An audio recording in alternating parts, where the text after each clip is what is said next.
จะพิเศษแค่นึงวันนี้นะสำหรับห้องใดขั้นกลางขั้นต้นเนาะ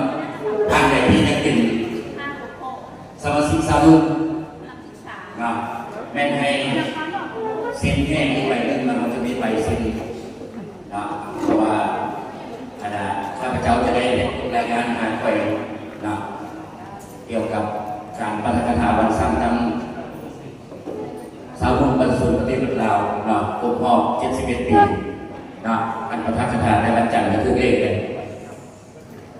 เนาะอันนี้มาเป็นวันพฤหัสซื้อกำลังรู้เป็นอย่างเมื่อวาน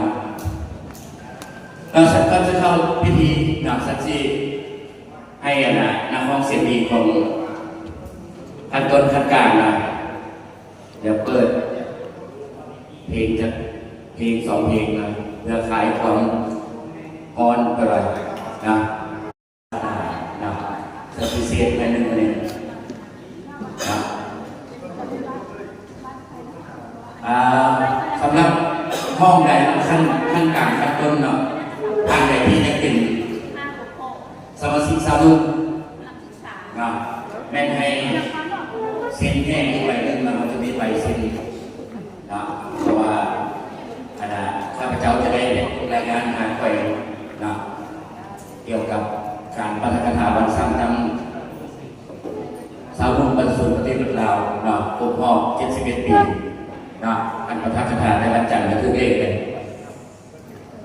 เนาะอันนี้มาเป็นวันพฤหัสซื้อกำลังรู้เป็นอย่างเมื่อวาน